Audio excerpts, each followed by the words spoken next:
This is Live and Loud with the Lord, and I have a super amazing guest today.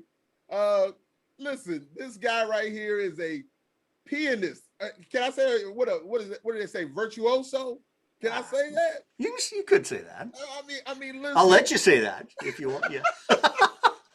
I wouldn't say that, but I'll let you say that. Listen, definitely you are one of those guys. You are one of the great pianists and keyboard players, and I know that you can play with anybody out there. I don't care who it is, and we'll talk about that a little bit later. But some of the questions I'm going to ask. But thank you for being here. I am truly honored to have you here, my brother.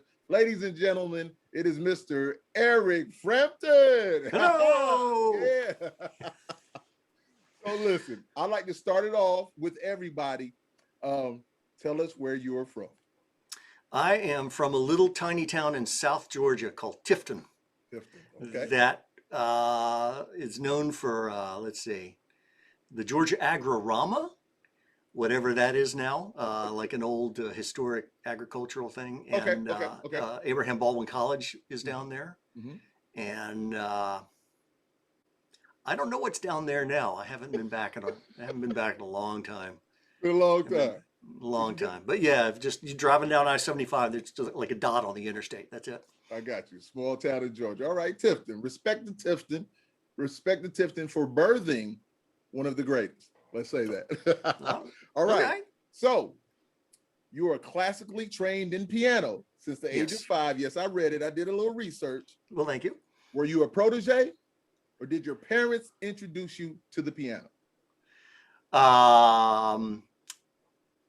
I'm not sure that I'd be a prodigy, but prodigy. A protege. Someone's protege. Whichever one. I was maybe someone's no protege that young, but the story goes that down in Tifton there was a piano and organ store in the mall, and I don't really remember this myself, but from what they've told me, that I just went in and started. Like I'm like 5 years old or something. I go in and I start doing something, and my mom couldn't afford to give me piano lessons, and so my aunt and uncle paid for my piano lessons and bought a piano for me to practice on. Oh, awesome! Yeah. So that's where it started. Go ahead. I'm sorry. That's where it started. Yep. And then after about a year of it, they all just jointly decided this isn't going anywhere, and then Mom met Mac, and I jumped right back into lessons. It's like, well, marrying a piano player, well, at that point, dating a piano player, kid's a piano player. Let's get the lessons cranked back up. Now you just said it quick. Now, I mean, you kind of just threw Mac in there. Well, who is Mac? So Mac is Mac Frampton, and he adopted me, so I've got his last name. Gotcha. And they met in, I guess, 76 or so, and married in 77, and then he adopted me. And it just so happens that he and I both have perfect pitch. Wow. It just so happens we're both tall. It just so happens we both play the, just lots of, so everyone thinks we're related, but there's actually, there's actually, it's a step situation if we want to be. No, but that's completely love. Love. It totally is. It totally is. Yeah. So Mac, as I read, so he's still out there playing, still out there doing his thing. He's a concert pianist. He is a concert pianist. Wow. in the sort of old school, Roger Williams, Victor Borga, Peter Nero, Liberace, except without all the fancy stuff. Gotcha. It's sort of old school concert pianist, showman sort of thing. Oh, awesome. And he's out there right now. I got an email from him today. He's doing a Atlantic crossing from the UK to New York right now, playing on a cruise ship. Yeah. Really? Yeah, like today, he's like, let's run choppy seas, so maybe they'll put me on tonight, or maybe they'll put me on tomorrow night. The dancers can't dance in choppy seas, so I get one night, but the dancers get. So, all the picturing is like all the movies with, all with the big clips and stuff like that out there. Oh, man, that's awesome. Yeah. That's awesome, man, it really is. Yeah, so he's actively, he's actively still doing it. That's Yeah. magnificent, man. Hey, a It's pretty cool. passion for it, a love for it. So, Yeah. next question. Okay. What's the difference between the piano and a keyboard, and which do you enjoy playing more? Ooh. So, so piano obviously is just that instrument. Mm-hmm. Makes one sound, 400-year history, whatever. Okay. Piano is piano. Mm-hmm. Keyboard for me includes all the electronic stuff or things that are not Electronics. Okay. pianos. So when I'm talking about keyboards, I will mention the synthesizers or a Hammond organ or other non 88 notes and three pedals and strings things. And I prefer them for different each one for different reasons. There are Right. times where I say just give me a piano and get out of my way because I can do a certain expressive thing on that instrument, especially a real one, not a digital one, but a real one. A good one kind of talks back to you. And then with the electronics or the organ or whatever, that's got its own set of expressive stuff. Okay. So I don't know, desert island piano because it'll run without batteries, but I like them both differently, and I've got such a history on both of them that for me, I just flip back and forth depending on what I need to do. Now, don't they have like a electric piano also that's like the 88 keys also? Oh, yeah. Don't they have that also? Yeah.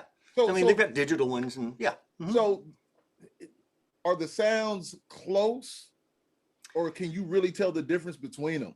The good ones, they're getting so close, it's really, really hard to tell. Really hard to tell. And I've got an 88 note, like piano style weighted controller sitting in front of me now with some really good computer plugins that are so close that I can actually approach it almost like a real piano. Really? So close. And in a track, you won't, unless I'm doing a really specific solo thing that requires the nuances of a real piano.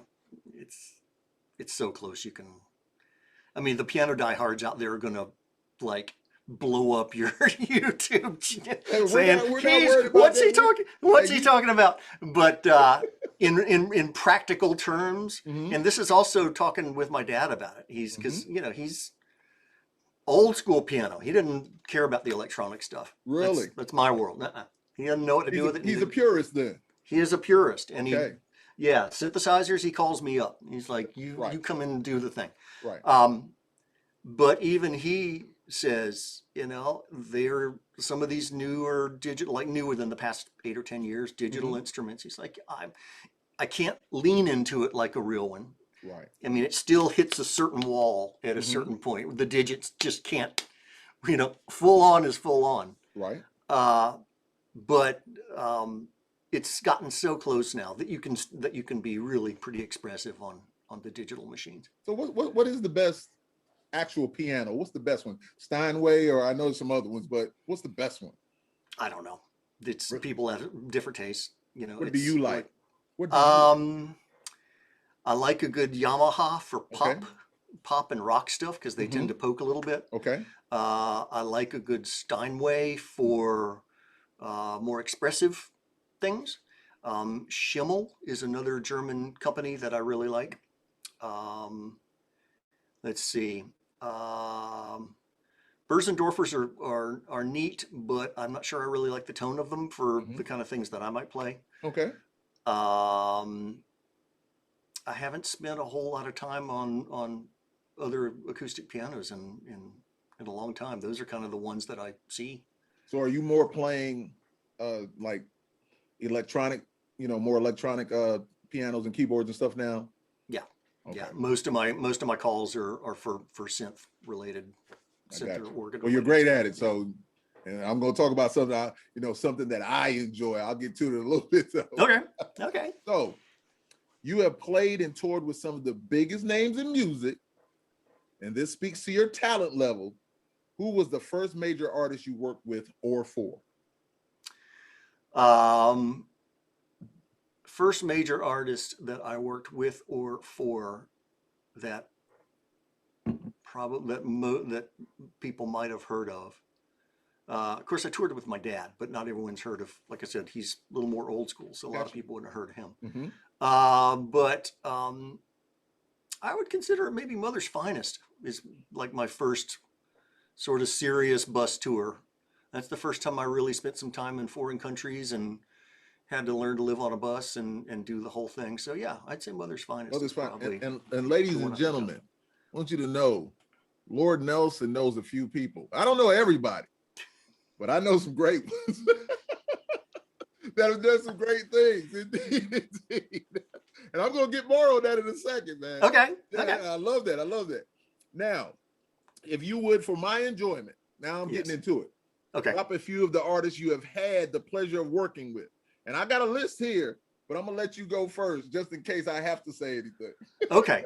So should we take this point to explain that I kind of wear two different listen, hats yes, currently? I want you to be you and tell your story. Yes, okay. Indeed.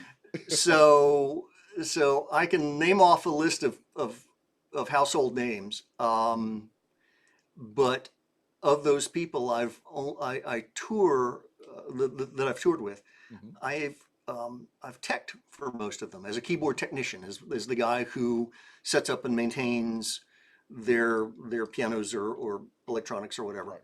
Right. In a few cases, I have both teched and played. And then in some other cases, I've just played mainly studio work. But I got some questions for that too coming up. But go ahead. Okay. Yeah, okay. You good?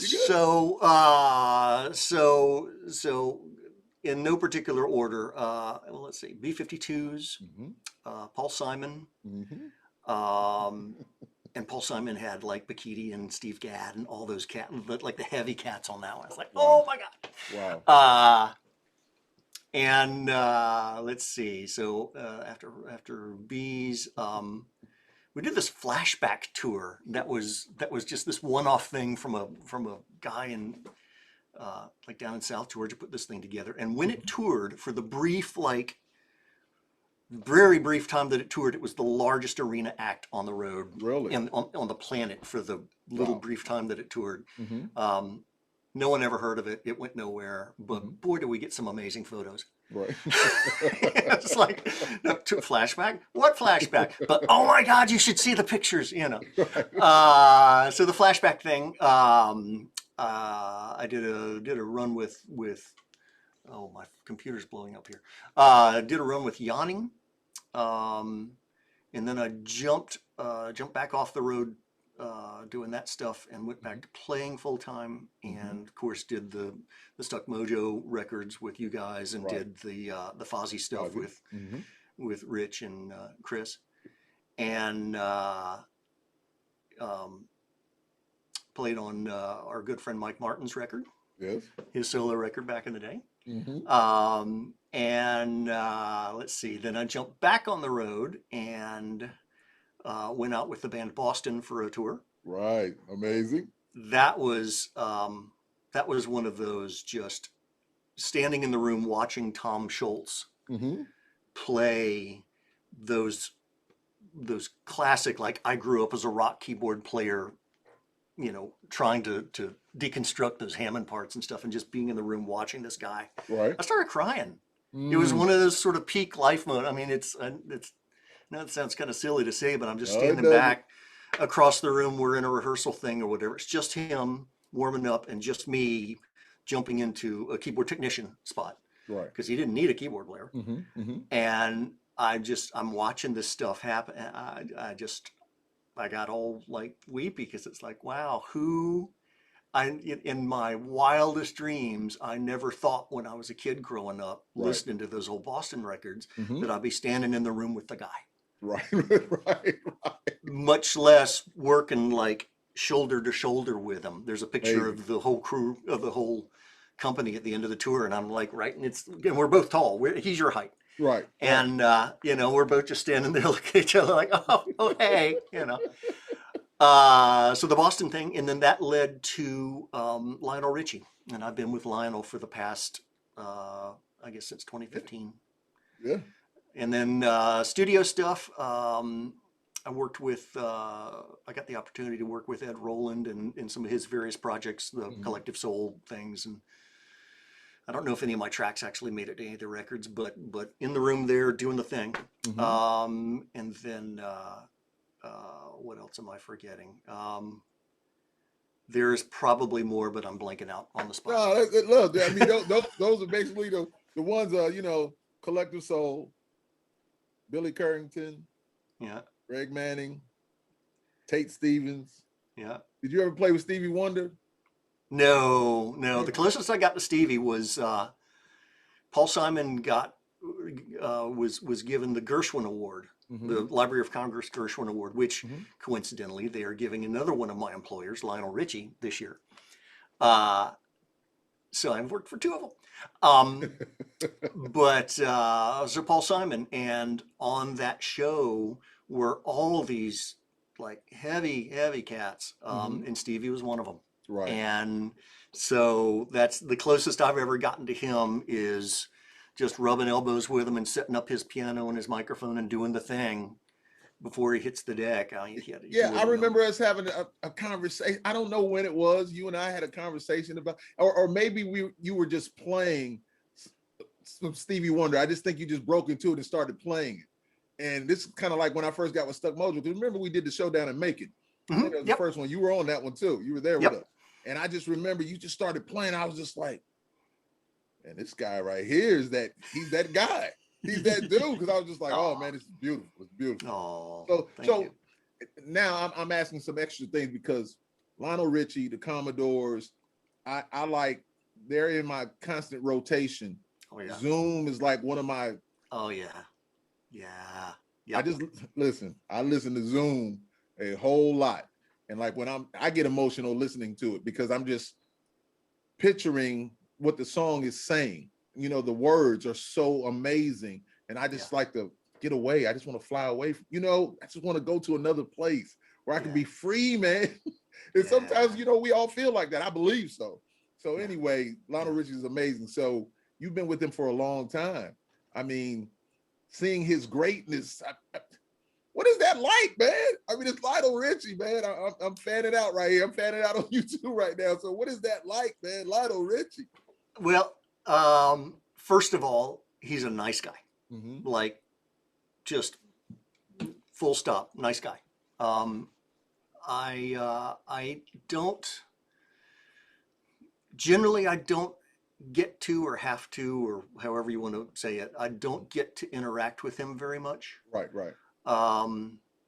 Because on Lionel's show, I'm keyboard teching, and as long as things are going well, or just on autopilot, there's no need for me to interact with them. There are a couple of layers with all the guys that are at that superstar level. There are multiple layers between crew guys like me. I understand. Even though the backline guys are the closest ones to the artist, there are still layers between me and him. Right. He is pretty well shielded. Insulated, yeah.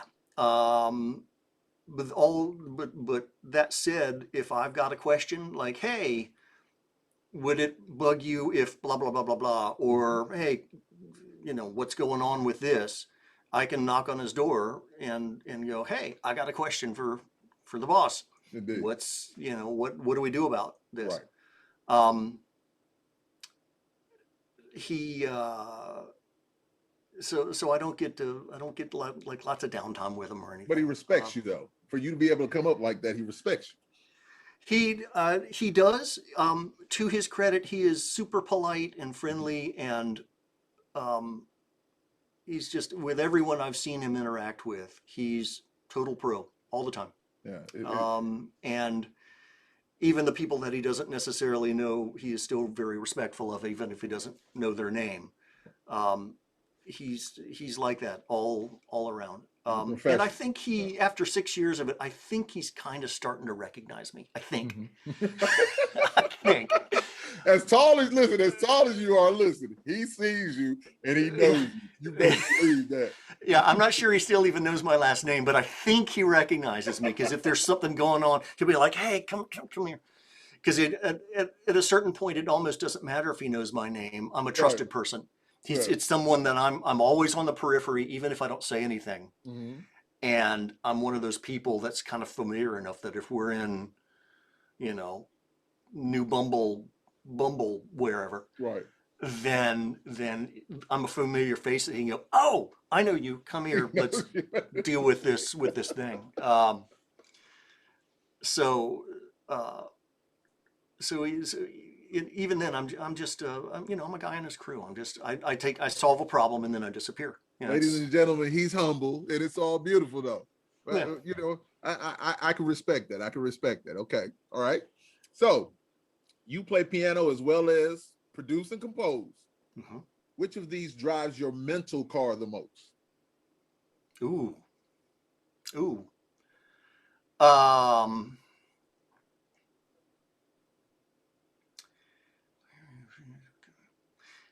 Whenever I can collaborate, Mm-hmm. that's my happy place.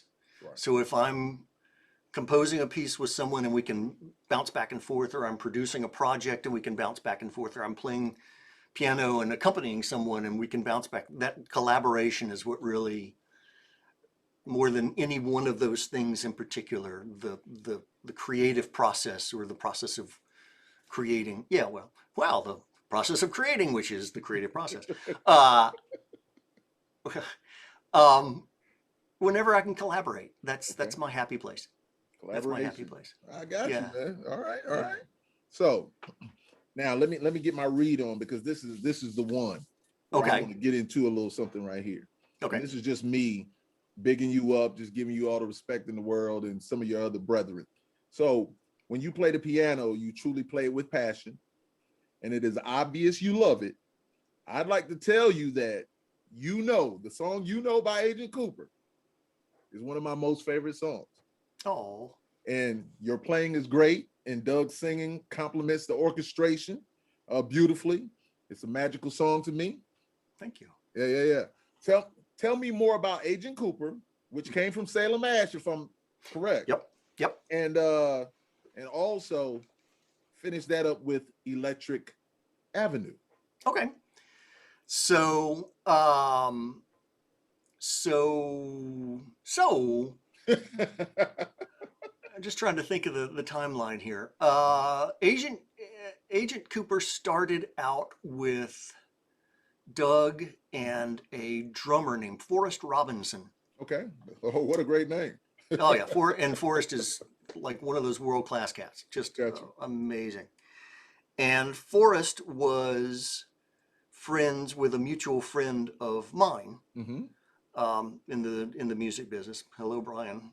And Brian, he's like, "Hey, you're into sort of progressive rock stuff," Mm-hmm. and a drummer friend of mine, Forrest, into sort of progressive rock stuff, and he's putting together a band thing.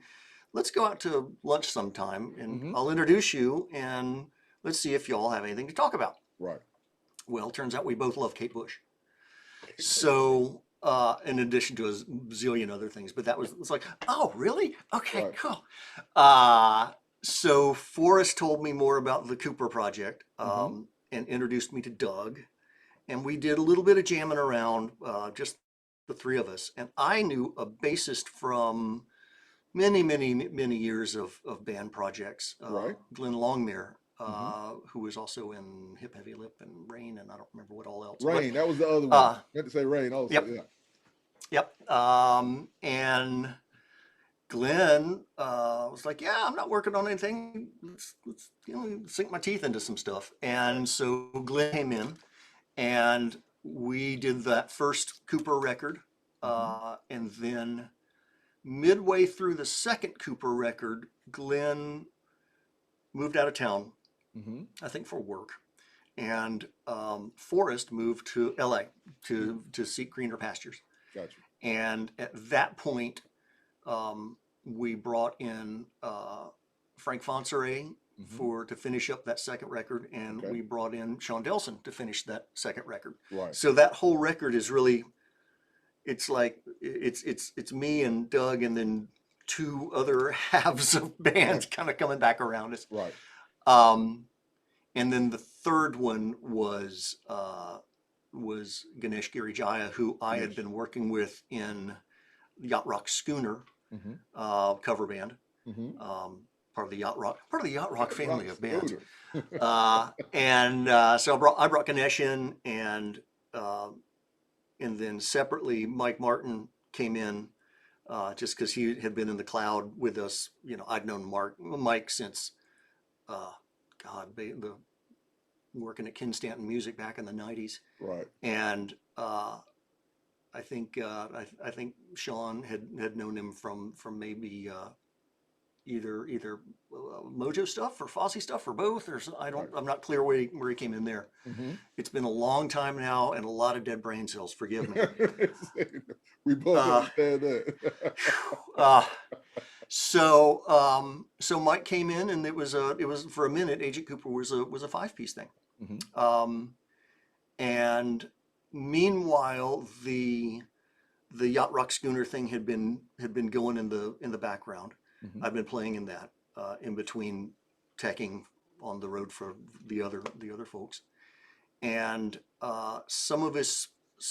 Yacht Rock Schooner wasn't working as much as it was once upon a time. It was built as basically the backup band for Yacht Rock Review, and there wasn't as much work, so Yacht Rock Review came in and took first dibs on everything. So some of us went, hey, we need to do something else to augment our work. So a bunch of us started Electric Avenue as an 80s tribute band. Okay. And of that original group, which was the entire Yacht Rock Schooner to start with, 4 of us have stayed in that, and Schooner's done its own thing. And in the meantime, Doug is also singing for Yacht Rock Schooner. Okay. So there's a lot of commingling going around. But everything's still active though. So Electric Avenue is like what is Electric Avenue? Is it a cover, or Yeah. So Yeah. it is a cover group. It's cover band. Yeah. It's a pretty tight focus on like early dawn of MTV 1980s stuff. Hey. I mean, we stretch outside of that, but that's kind of the core. That's some great core music, kind of man. thing. Come on, Yeah, man. yeah, and a lot of real synth pop stuff, because I mean, I've got the gear to be able to reproduce a lot of those original things. And then I'm trying to be so professional, as in looking here, so it's like I'm looking at you instead of doing this right here, because I'm looking at everything, and I'm looking at everything. Ladies and gentlemen, you see it. I just had a conversation with Tu Madsen. Great metal, producer, engineer. And listen, we had a great conversation, and he had a lot of stuff in his studio also.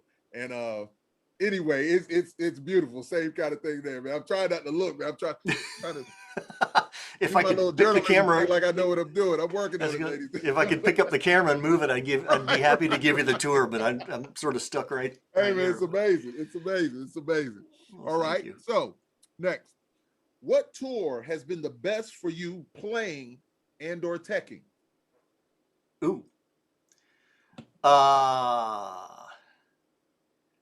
Teching, the Lionel's show has been the most comfortable fit. Okay. Yeah, it's been the most comfortable fit, just personnel wise and equipment wise and everything wise. That's been a really good fit. I've got lots of good stuff to say about most of the tours. I've been really fortunate that most of the teching side of things, I've been really, I get to work with some really nice people. Right.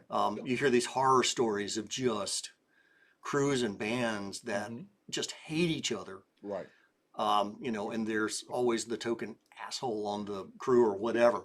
And I've been really fortunate that for the most part, I've gotten to avoid all that, or I'm the asshole. So I can't believe that. I'm not gonna believe that. That's what I mean. Super nice guys. Right. So yeah, teching, that's that.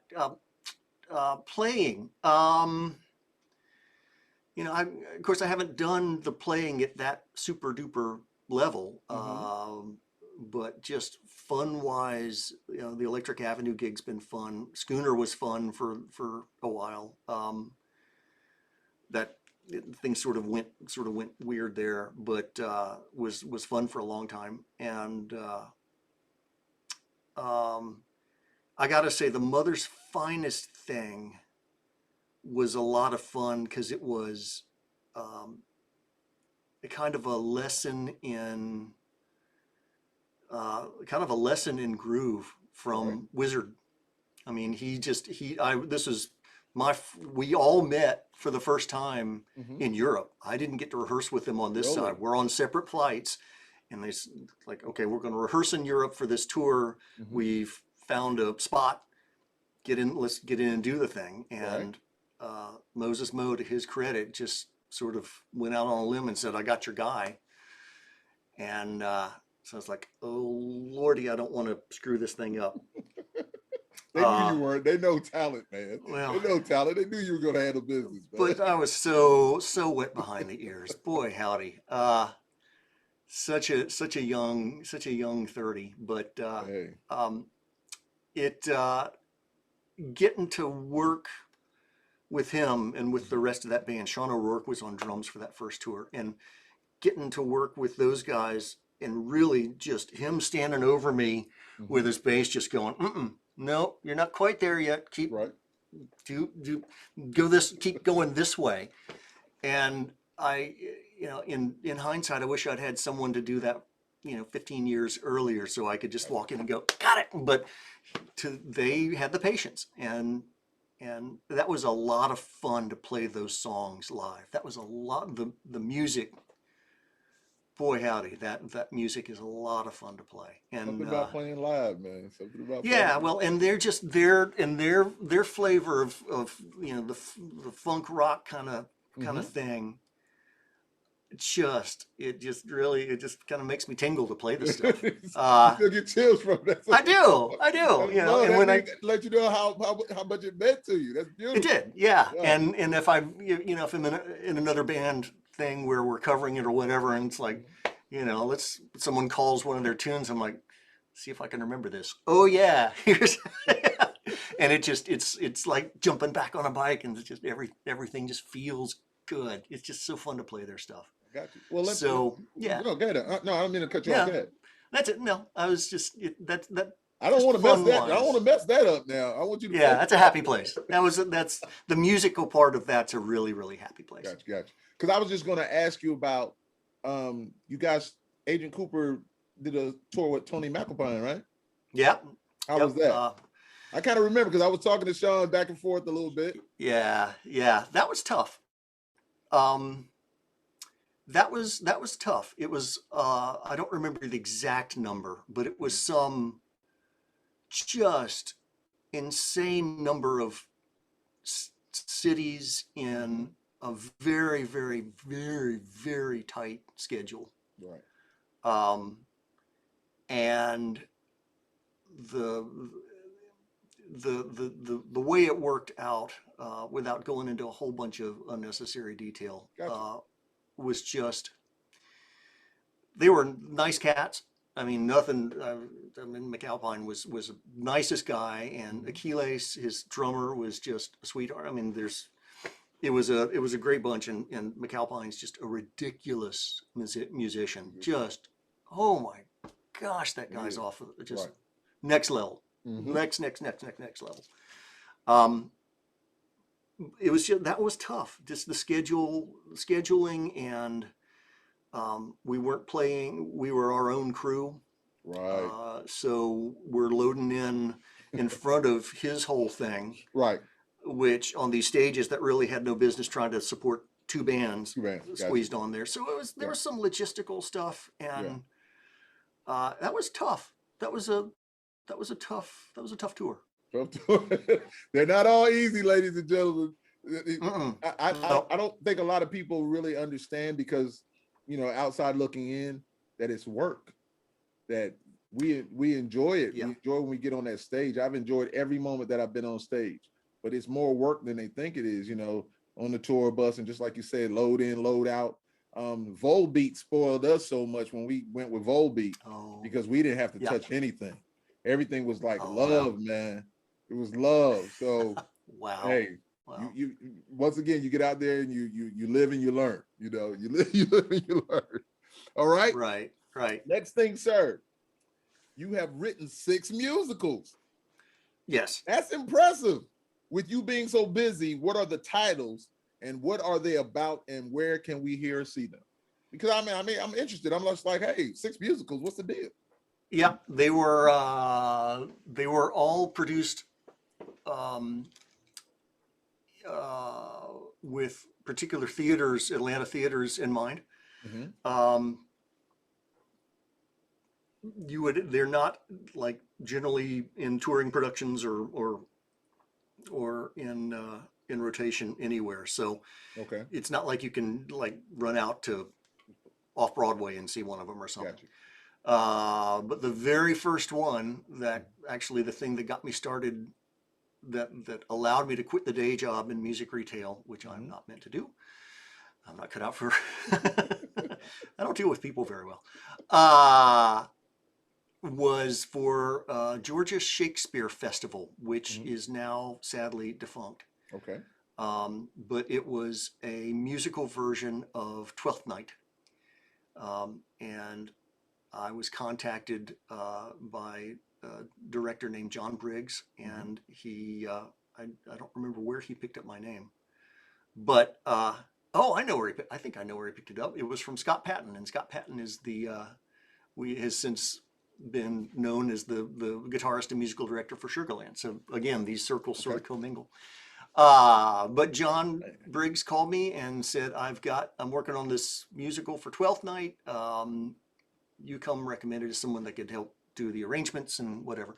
He basically had written most of the melodies already. Hmm. So he just needed someone to basically flesh all the rest of it out, which is something that I can do.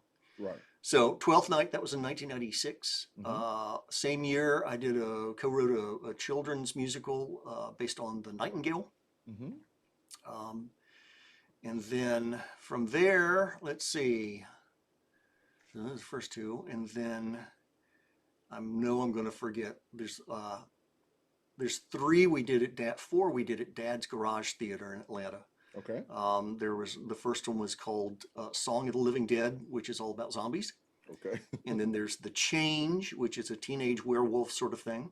All right. And then then with the same uh, playwright, the third one was Musical Suck the Musical. Musical Suck the Musical, which my friend Travis, who wrote all three of those, Okay. laughs at me. He's like, that one was kind of written about you because you hate musicals. And I'm like, yeah, but somehow I've written these, we've written these musicals, and I'm trapped in a musical. I don't know if he was kidding, but there is some truth to it. And then also in the middle of that, I worked with a couple of other guys doing an adaptation of the old book Charlotte's Web, Charlotte's Web. but we couldn't get the rights to the book, and this was like a horror-based thing, Okay. like blood and gore and guts and horror and death and Right. slaughter and kind Right. of autumn. So we had to call it Scarlet's Web Hmm. and work around some of the little plot Okay. pieces. Yeah. So and that one, the last I haven't kept up with it while. I mean, pandemic has messed up everything, but Hmm. for quite a while that has been percolating with some movie interest, and Really? who knows, but wouldn't that be neat? Charlotte's Web. Yeah, I'm old, but remembering that book as a youngster. yeah, Goodness, this is man. not the book. This is not that book. Yeah, this is not that book. So Hey, man. yeah, so those six, and then bits and pieces of other little things that don't really I wouldn't count them as full musicals, so I don't. Oh, hey, man, you're just a talented dude, man. So now, the next question I don't need to ask you because we already handled that. We already handled it. You already went Okay. into that, which is love. All right. Okay. So, who is your favorite pianist or pianists and favorite keyboard player other than yourself? Oh, I don't particularly like my own playing. I'm not my own favorite keyboard player. I grew up listening to the keyboard player for Yes, Rick Wakeman. Lots of Wakeman in my very early childhood. Oh my goodness, man! So big influence there. My dad certainly influenced me some, and then as I got older, Chick Corea, and then Lyle Mays and Pat Metheny. Okay. Their collaborations, yeah, lots of neat stuff to draw from there. Yeah. These are things that kind of I love listening to and borrowing what I can, because these cats are on such a next level. Right. I'll just steal what little tiny slivers of awesomeness I can. There are probably a zillion more, but as far as and then as for songwriting, the Beatles, of course, McCartney. One of my earliest memories was listening to a copy of Band on the Run. Got you. My uncle got me. Band on the Run. Yeah, so I think my I'm uncle old. tells I'm old. me, I know these things. right? My uncle tells me that's the first thing that I learned to play by ear was Band on the Run when I was 5 or 6 years old. Right. Amazing. Yeah. So you said yes. I'm sorry for cutting you off. You said yes. I'm just thinking that owner of a lonely heart, right? So right. All I know is that every time I used to come home from school, that was like on MTV. It was one of the things that in dance hall days also. Mm-hmm. I can't remember. Yeah. All I know is Owner of a Lonely Heart is whatever it does to me every time I hear it, it is something magnificent. Yeah. I love that song. I love the video of it. It's just different. Mm-hmm. Dun, dun, dun, dun, dun. Listen, I love this song. Dun, dun. All the little events. I'm tripping. Yeah. I'm telling you, man. I just love music. My family always says, like, man, you are crazy about music. I was like, I just love what I love. If it's good, I don't care what genre it is. If it's great music, I'm into it. It's just makes me feel good. And I cut you off. I'm sorry, man. I'm sorry. No, it's okay. No, that was on my mind. I was just like. What's funny is my whole yes thing is like the 10 years before that. Really? The early 70s stuff. Okay. Because some of my earliest memories were of my mom, who was very much into and Wakeman and progressive rock and Moody Blues and Pink Floyd, and then on the other side the Beatles and the Carpenters and the pops, the real melodic pop stuff. So, and those are some of my very, very earliest memories. And then like with the electronics, Wendy Carlos doing Switched on Bach back in the day, and so that's the whole Wakeman thing is not the 80s thing, but the way back stuff. Way back stuff, right? Yeah. So you also said something, and I asked Mike Martin this. I've asked a few people this. Mm-hmm. So Quincy Jones, Chuck D was interviewing Quincy Jones, and this is I'll probably ask so many people this one. So Quincy Jones told Chuck D, he said, to have your own style, he said, take 10 of the artists that you love the most. Yeah. Take one thing from each of them. And when you take all that and put it into, you will have your own style. And so you were saying, like, I get a little bit from this, or, can take whatever like this. That it always brings me to that, because we're all influenced by somebody, you know? So yeah. So that's something that you do, obviously. Well, I don't feel like I have a style. Other people tell me that I do. Of course you do. It's like, Eric, you sound like this. I'm like, right. Okay, cool. Yeah. But I'm so used to having to be a chameleon. Mm-hmm. It's like, to get to do this gig, I need to fit into this thing. Right. Okay, cool. To do this, I need to learn this skill set. Mm-hmm. That I oftentimes feel like I've kind of gotten lost in that shuffle of things. I don't know what I sound like. I'm told that I sound like something. But I don't. It's very strange. What's the old B.B. King quote about play? Something about having your own style is being able to play one note and have your mother recognize it on the radio with that 9-minute show, something like that. I don't remember the exact thing, but I understand. I hear you though. You see what I'm saying? That carries a lot of weight. So I think, okay, if my mom were around to hear one note of me or something on the radio, would she be able to tell that that's me? Right. And I worry. I don't worry, but I worry a little bit sometimes that I've had to do so many different kinds of things for so many different people that I don't know what I sound like. Yeah, you You know. might not know, but you definitely probably have a signature sound. All I know is that on listening to some of your other stuff, looking at some of your videos out there, but also on the song by Agent Mhm. Cooper, when you come in, so you got the guitar parts and everything, and then you come in and you play it. I've even made a little video for Happy Birthday that I send to people with that, Yeah. because that's one of the songs that I have. I listen to the song a lot. And Doug said, listen, it's just beautiful to me. It's a great song, just like Mike Martin's song 205. It's Yeah. one of the greatest songs in the world to me. I like melodic stuff. I love stuff like that, and I love beautiful music.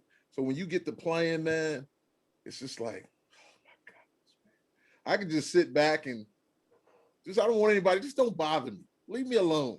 Just let me listen to this music. Just have a little moment. Yeah. Let me zoom away. Yeah. Yeah. Oh, It's funny. it. Go back to Zoom for a second. Uh-huh. That's the running joke with Lionel's camp. Mm-hmm. Is everybody on deck, all the whole band, loves to play Zoom.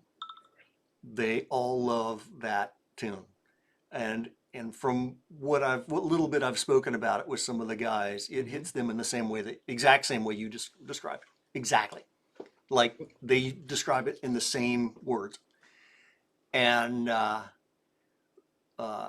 especially our front of house engineer, our sound man out front. That's just his like happy place. So Right. they'll like get about 3 bars into it. It's like, oh, sorry, psych. And Lionel will never. I think once in 6 years. Maybe twice, he's done it live. He won't. Really? Won't do it. Are you serious? Won't do it. What? That is hard for me to believe. Since we're talking about, I'm talking about it again.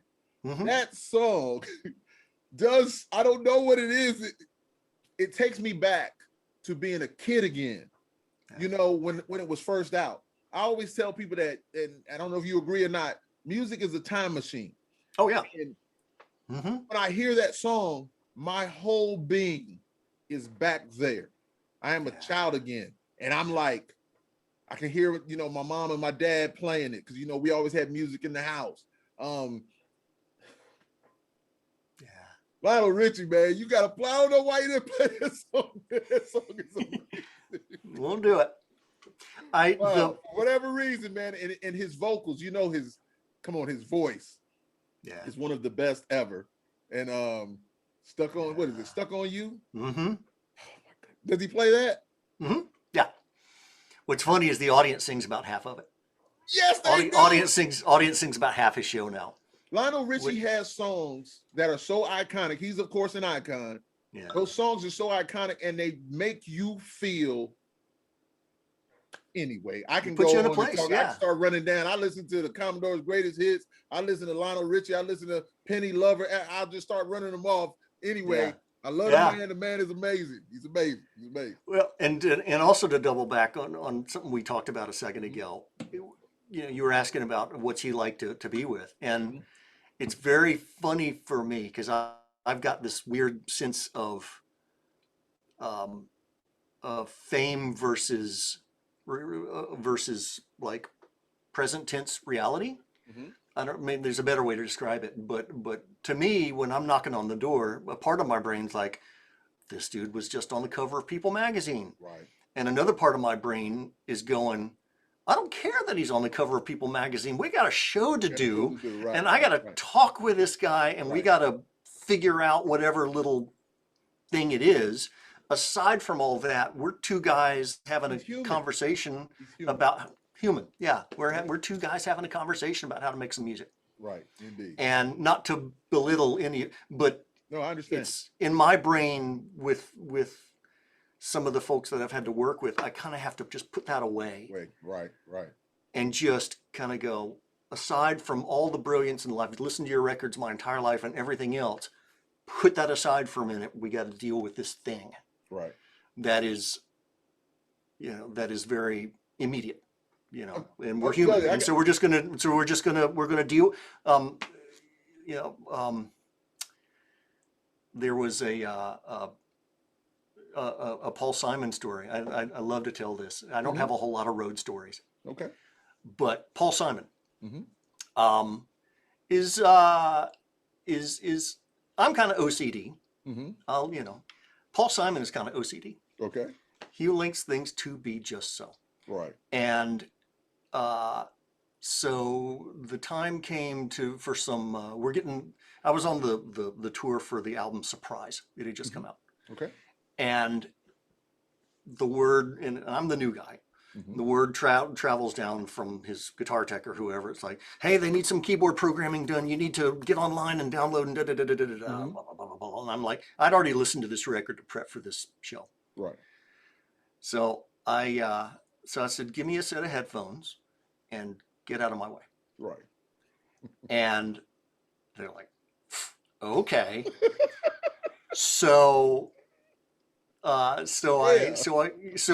don't get to do this very often. This is one of these little happy moments. I don't get to do this often. And so I walk out on stage. He clears the whole band off because he knows some keyboard programming stuff's got to get done. Right. And I walk out and I say, Mr. Simon, my name's Eric. You don't know me. I'm your new keyboard tech. I hear we need this particular sound in this particular song. That was like a sitar or something. I don't remember. Something like that. Stuck Mojo. And right. And give me 7 minutes. He's like, he turns around. He likes to sit back in the chair. He turns around and he sits there and goes, okay. Yes. And I put on my headphones. Right. And I'm like, guys, mute everything. I'm working in headphones. Let me do my thing. Right. And so it so happens that the two keyboards the keyboard player was using are instruments that I know really, really, really well. So I was able to go to them and dial up what they were looking for. Right. I couldn't get it exactly, but I could, at the end of 6 minutes, I could pull off the headphones and go, yeah, bring up the monitors, please. Paul, I got something for you. Choice A, blah, blah, blah. Choice B, blah, blah, blah. Or choice C, blah, blah, blah. And he goes, go back to B, blah, blah, blah, blah, blah. That, done. Right. That's quick. And that was that. And it's like, okay, get the band back. We're done. Cool, great, thank you, whatever.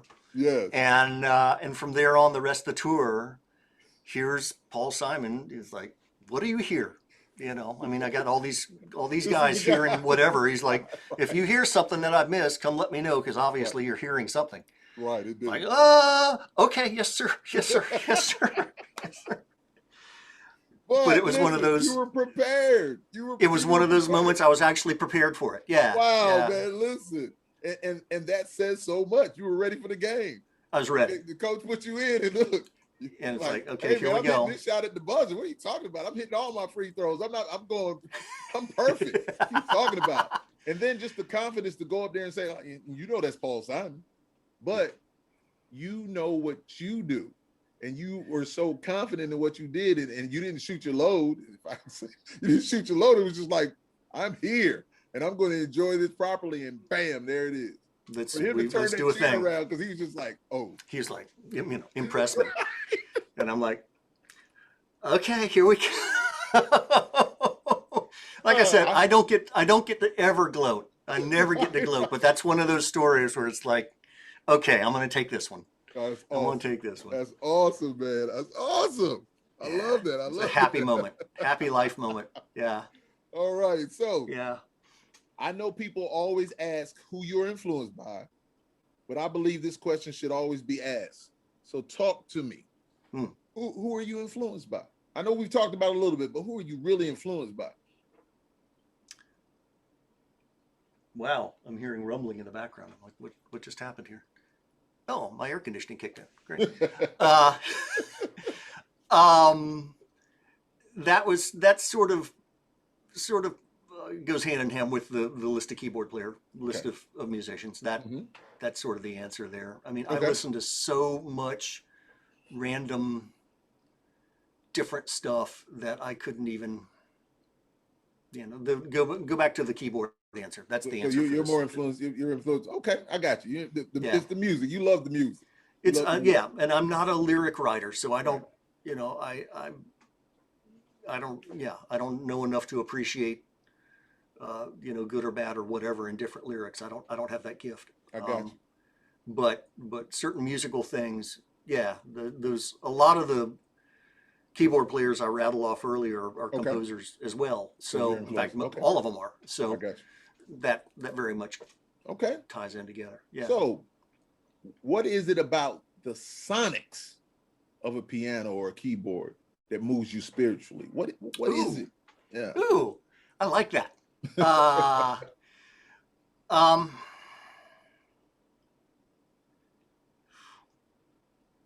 Some people see colors when they're listening to music, you know? yeah, got the synesthesia thing going. I got a Right. buddy with synesthesia. Yeah.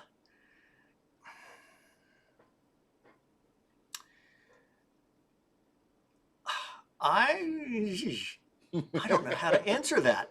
I know when a synth, I know when it moves me, and there are certain instruments in my room that I can just play something and go, oh, yeah. Right. It gives me the warm and fuzzies. And then, you know, I'll get some other instrument in on my workbench because I also repair them when I'm not playing them. Mm-hmm. And I'll just kind of go, why does anybody want this thing? Why in the world does this have a $15,000 price tag on it? This is I don't understand. Right. So I can't tell you like specifically timbrely or what, but certain instruments speak to you. Certain instruments speak to you. They just, yeah. And I don't know what it is about them. Maybe it's that they talk back to you somehow. Mm-hmm. I don't know how you'd quantify that, but certain things like a really nice piano, and not all really nice pianos, but certain really nice pianos, you do your thing and they kind of, I don't know if it's certain harmonics or what, kind of come back at you that you go, oh, wait, okay, I'm going to go here now. Let's see what happens over here. Or, you know, with the synths, again, maybe it's certain harmonics or certain ways the instrument responds under your hands that leads you to other places. Got you. So yeah, sonically, I don't know specifically. Sorry. No, I don't, listen, for all the work on all these instruments, I should have an answer. And I don't. No, when you see them, it's don't. just like, man, now I'm looking over here again. It's like you have so many, but maybe you pull something from, it's according to what project it is, you know, or whatever. And Tu Madsen was kind of saying the same thing. I was like, well, what amp is good? Or what's this, that? He was just like, it could be anything. I might pull something from way back when, you know, that's or this pedal or this, that. So, you know. Now in that way, it's the particular sonics of the particular instrument, whatever those sonics are, that lead me to it. Same thing he said. Like against that back wall, I have a stack of Oberheim stuff. Okay. And one of the keyboards back there is a Matrix 12, which has now become a really sort of desirable piece. Oddly, and I keep it around because for me it does a couple of neat tricks, but it's not the first thing I reach for ever. Really? You know, I've got my memory Moog over here. I've got the OBX down below or whatever. That to me are sonically a lot more interesting, even if they have a lot less power, like capability, than the Matrix does. But it's the same thing. Yes, I reach. That's why I have so many. I've got too many Moogs up there, a very early one and a very late one, because though they're both mini Moogs, they sound different. And I might pull off one of them off the shelf if I need, you know, a particular kind of lead sound, or the other one if I want a particular kind of bass sound, say, because they just respond a little differently. So yeah, again, I can't tell you about the specific sonics, but it is about the sonics. It is about the sonics. Yeah. I just have a friend of mine that we always talk about the sonics, and he'll say it a lot. And I was just like, yeah, man, he's just like, I'm just so much into the sonics of it, you know? And I was like, no, I feel you. I hear you. Just certain things just resonate with you. They just do. They just do. Yeah. They just do. Yeah. So I got 30 more questions now, actually. I just got Okay, one more. I'm here. I'm I comfy. got one more question for you, man. Just like I said, I'm gonna let you get back to the wife. Let her know that the Lord didn't keep you too long. No. Nelson, that is. Yes. So, other than working with me, Yes. because I know I'm tops on your list. Well, I was going to say, I look up to you. I look up to you. Literally, I look up to you. No, we're right there. Listen, you might be a little taller than me.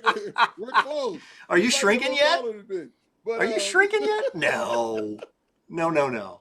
Who would you like to record with, produce for, or just play with? Oh, wow.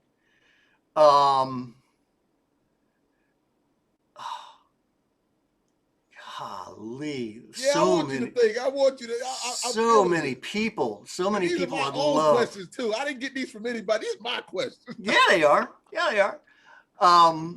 So many people I'd love to work with. I would have loved to have worked as an artist. Mm-hmm.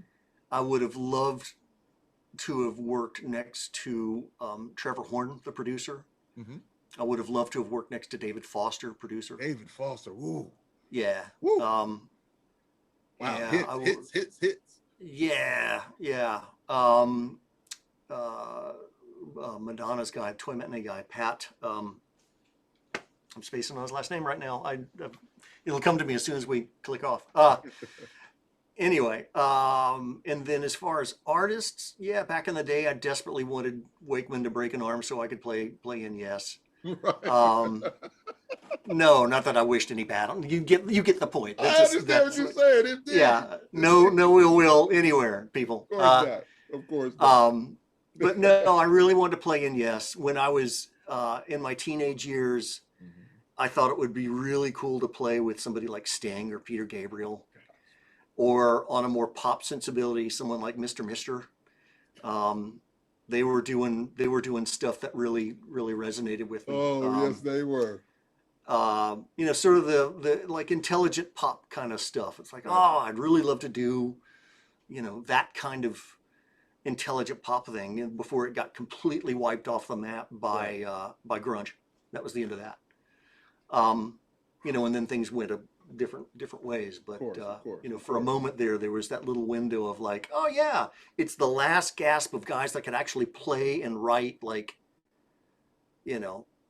crazy stuff that has no business on the radio and still made it on the radio. Right. And the technology hadn't completely taken over. Indeed. All of it yet. I mean, there's that little happy window, from about 82 to about 86, 87, where the musicianship and the technology were both like hand in hand. The musicians hadn't gotten beaten out by the tech and the tech hadn't quite caught up, but that was like the sweet spot for me. So artists that were active in that period, and also that's my teenage years. So that, of course, I'm with you. Great time in music, man. Yeah. So folks that were active at that time that were doing, sort of intelligent art pop, whatever kind of stuff. Gotcha. Yeah, those are the guys. I mean, I saw Sting. We got to go to a preview. Some of the crew in Lionel's camp got to go to a preview of Sting's residency in Las Vegas a few months ago.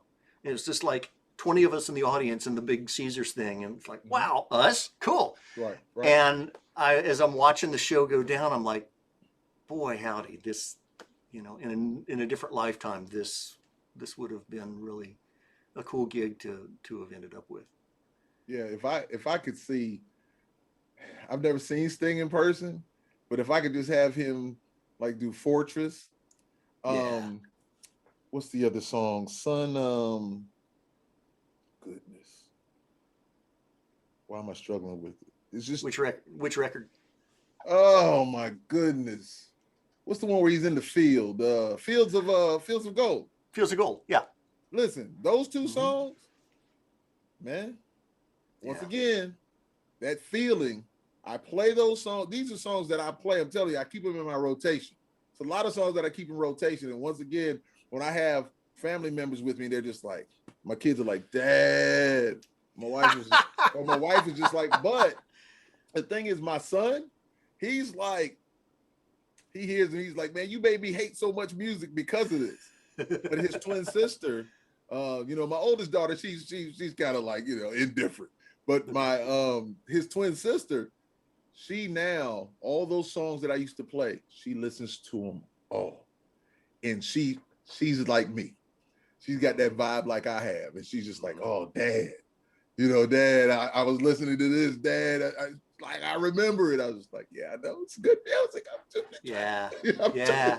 So let me flip that back around. If you could be fronting any band, act, whatever, obviously besides Stuck Mojo, wow, who would you front any act? What kind of question is that to ask me? You know what? I'll say this. Wow. I love so much music. See? I feel you. You hit me. It's unexpected, but I love it though. I love it. A friend of mine he plays for Chase Rice now. Okay. Jeremy, he played for Prince for a while. Wow. I would have loved to have I never saw Prince in concert. I never saw Michael Jackson in concert. I think Michael Jackson is unbelievable. But Prince, being that he's a Nelson, so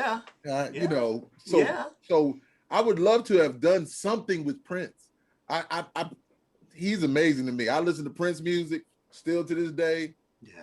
It's just, I would love to have worked with Prince. I would love to have gotten up there in whatever capacity to just be on that stage with Prince. Boy, that guy was prolific. Oh, wow.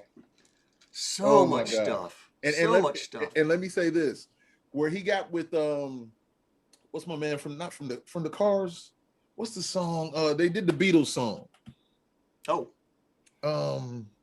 Where all the stars got on stage and did the Beatles song. While My Guitar Gently Weeps. Yes. I even did a little something with that. I haven't let too many people hear that. I kind of was singing, doing something like that. But when Prince was up there playing that guitar on that stage with all of those stars up there,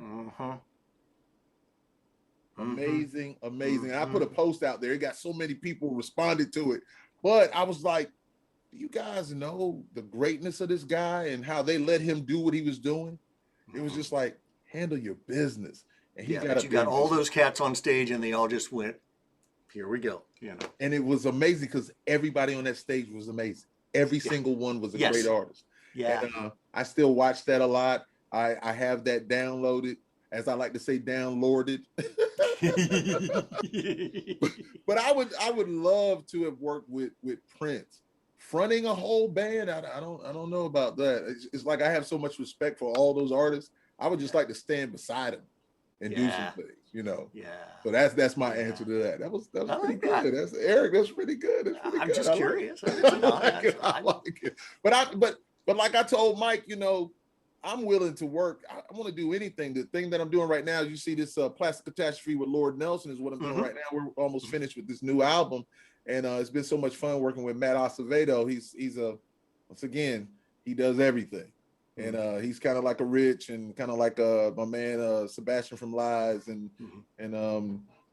Big Steve. And man, listen, I just enjoy the music. I'm just having fun doing it. And once again, I want to thank you for being here, for taking the time out of your busy schedule, because I know you're super busy. And it's an honor. When I say that, I really mean that. It's an honor to have somebody of your talent level to come on the big guy's little show. So I really, really appreciate it. And I thank you very much, man. Well, thank you for inviting me. This is good. This is like so awesome. It's so awesome. And just we haven't caught up in so long. It's been a long time, but it's all beautiful, man. It's like I just seen you guys yesterday, man, and I really appreciate it. So ladies and gentlemen, happy birthday to your wife. Tell her I said happy birthday, beautiful. I'll pass it on. She's had a wonderful day because she's spending time with you, the 6'6", right? 6'4", right? 6'4". No. See, I'm 6'5", you 6'. No, you 6'6", so you're a little bit taller than me. No, or it might have been Tree. It's one of you guys. Y'all are up there. Y'all are up there. Well, anyway, we're all up here together, so it's all love. But anyway, happy birthday once again to your beautiful wife, man, and thank you. And ladies and gentlemen, this is Live and Loud with the Lord, with my very, very special guest, Mr. Eric Frampton. Thank you again, sir. Okay. I appreciate you, man. All right, man. He's in the eye of the beholder, and I beholder above all others I told.